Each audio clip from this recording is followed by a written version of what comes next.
Hello everyone. What I would like to bring you today is to inspire thinking on growing as a team player.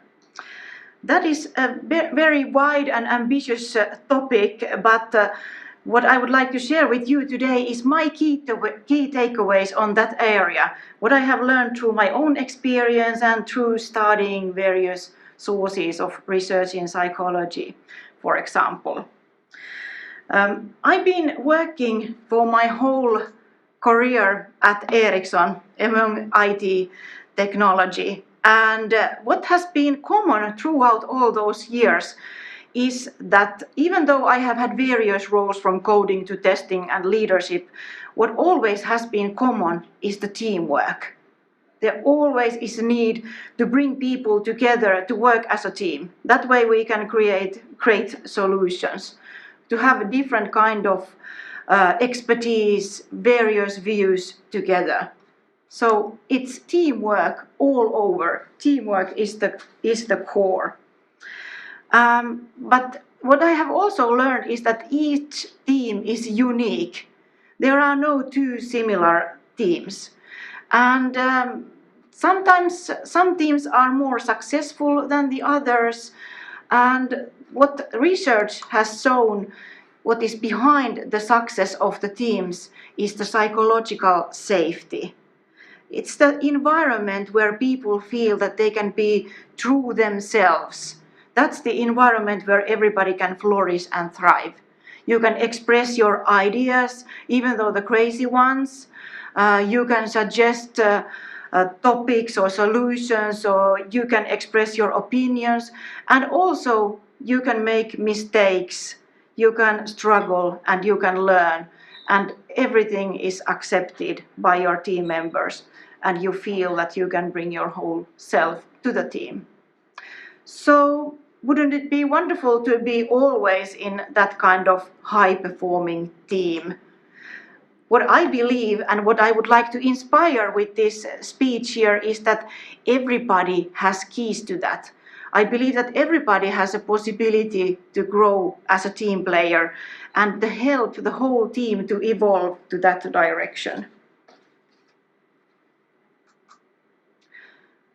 It may sound a bit odd, but working with others, I believe, starts from working with your inner self, from your own self-awareness.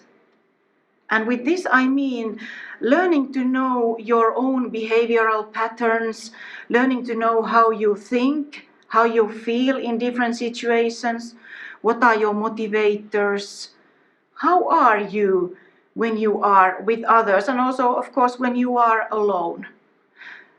These emotions and feelings, they are super powerful force. They are the ones that make us a human being. Which is actually interesting that the more I hear about artificial intelligence, actually the more I also hear about feelings and being human. Because that's what differentiates us from the machines. And it's really powerful thing that we should embrace and utilize for our own benefit.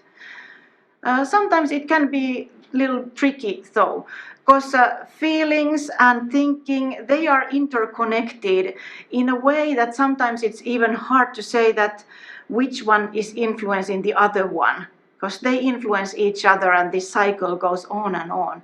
So, and it can also, this cycle can either lead you to the downwards going negative mood spiral or uplifting positive spiral. And it does not just happen by itself, because you have a chance to influence to which direction your feelings and mood develops. Let's take an example.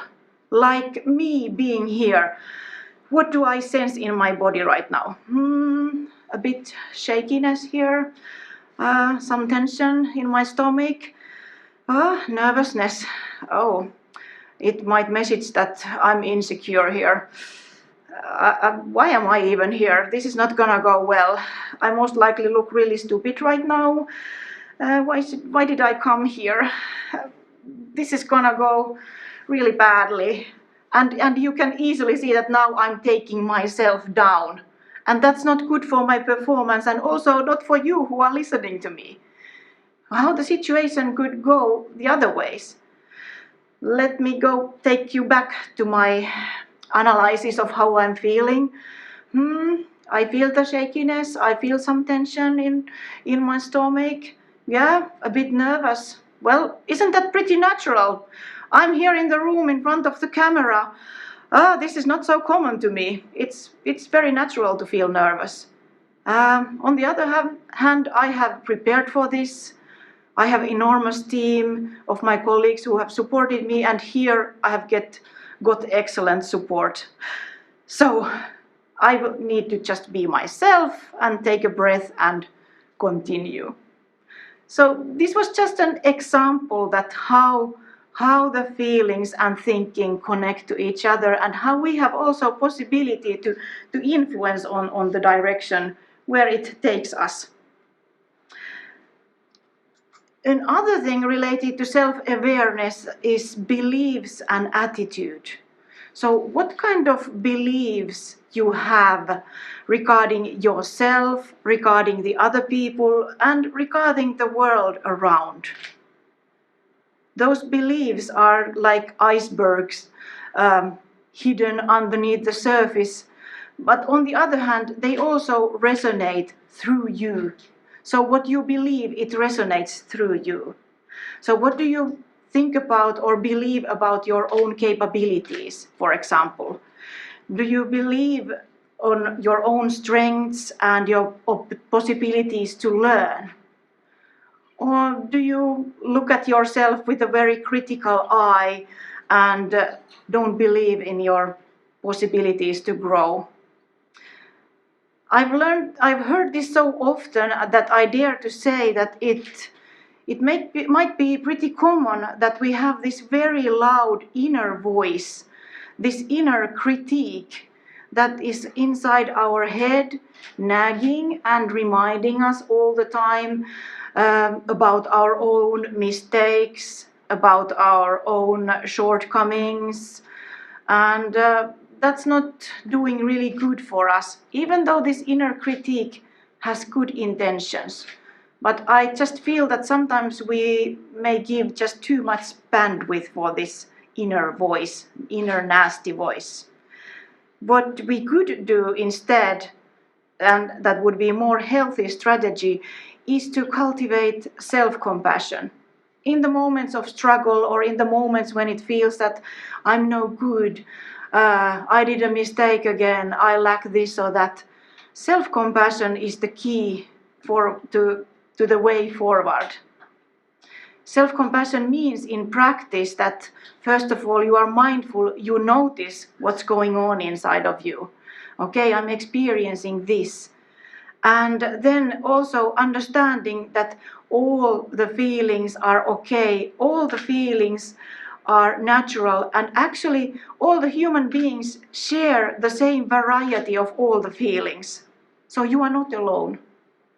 And then as the third step for self-compassion is to treat yourself with kindness and understanding. So like you would treat your very best friend. So you would not talk in a nasty way to your best friend, but you would be understanding, you would show empathy. Do that for yourself also, because that forms the foundation for learning. That takes you forward. And with that you can, in a better way, take actions also. So I think self-compassion is like mother of all power skills. It is so useful to learn instead of listening to this inner critique. And it can also help us to learn to look at ourselves through appreciative eye. So noticing what are our own strengths, where are we good at, where do we perform at our best, and reminding those constantly to ourselves. Hey, this is where I did well, this is where I succeeded, this felt really good in doing. And cultivating that kind of attitude that you remind yourself of the good stuff and let this inner critique stay in the background. So these things that I've been now talking about, this thinking, they are thinking skills. It's like programming the mind. Brain would like to repeat the script that it already has. It would like to go to the autopilot. And that means that you would react to situations and feelings like you have used to react. But with tuning in and reprogramming our mind by being mindful on what's going on and influencing what is the direction that our thinking will take next, you can refactor the mind and improve your thinking skill so that you are able to think the extra mile, so to say. And since these feelings have a very strong influence on also how you perform, this is important. One thing though that I want to highlight here, all this is valid if you are in general well. I mean that if you notice that you are constantly feeling low, even depressed, or you are stressed or anxious, then please don't hesitate to seek for help. I hope that you don't think that now I just should reprogram my mind and then everything is fine. Please don't think like that. This is when you are doing well, you can pay attention to how are you thinking and feeling and tune a little bit there. Related to this very same topic and your own performance is also energy. Understanding that what are your energy levels in different situations and then influencing on those. So having the right balance between the rest and stress and activity. So nobody can go on and on all the time. We need rest. And also to notice that when you are about to meet the other persons, are you in an optimal stage of mind and also optimal physical stage? If you are tired, hungry, exhausted, we all know what kind of great team player you are with that kind of condition. So take care of yourself, because then the people around will also benefit from that. And it's important to notice that what are those small things you can do to tune your condition. Like, is it take a walk outside, meditate, listen to your music. All these things influence on your well-being and then how you perform with others also. What I personally think that one piece of Avicii never harmed me, so if I want to get to upbeat mood, I listen to that. So now I'll be talking about like inner things, learning to know yourself. Does this mean that you are all the time like very inner focused and just thinking what's going on now and how am I doing? No, actually quite the opposite. The intention with this learning to know oneself, the intention with that is that you know how you are doing in certain moments, and when you go to meet the team, the people with whom you will work with and engage, then you can tune your condition. And then you are in a better position to be open for what they have to offer. What is their mental stage and what are they feeling? What are they needing in the situation? When you are in a balance and harmony, it's easier to connect and engage with others. And also emotions, since they are contagious, they resonate through you. So if you go to meet your team fellows with a negative mindset and start just complaining or talking something negative, that so easily spreads around. So think about what you take with you when you meet the others, because also joy and positivity, they are contagious too, as well as enthusiasm. So let it shine through you. And what everybody wants, what every human being wants, is to sense of belonging, sense of contribution. So when people come to a team setting, everybody wants to give to the team. So what is kind of the lens through which you look at the people around you? Do you cultivate the appreciative eye that is tuned to notice the well-working, the life-generating, the good from the others, and pick that so that the whole team benefits of it? Because if you, on the other hand, come with the negative attitude and a critical eye, you very easily notice those things. Just believe me, I've been there. So I really have needed to teach myself and remind myself that, hey, what's good here? What's working well here? And then when I notice those kind of things, it's also important to share them, because that creates great atmosphere for everyone. Sharing positive things, sharing the positive feedback. I've seen so many times how teams start to flourish when they say what they appreciate or share what they appreciate in each other. It's so meaningful to hear that from your colleagues. So whenever you notice something worth appreciating for, please speak about it. Don't hide it.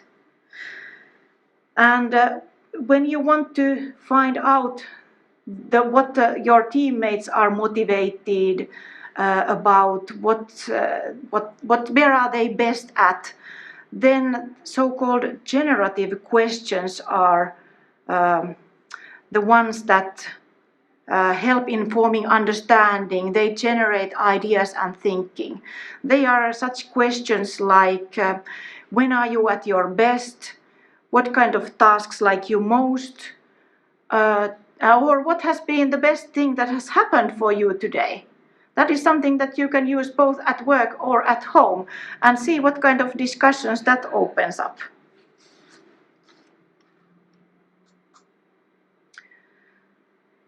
I would like to end with the question: some people light up the room by walking in it, some by walking out. Which one you'd rather be? And with this question, I mean and encourage all of us to think about that. What comes to room with you? What do you bring with you when you engage with others? Because no matter if you want it or not, you will influence others by your own behaviors and through your own feelings and through your own thoughts that resonate from you. So let's think what we bring with us when we enter the situations. Thank you for listening.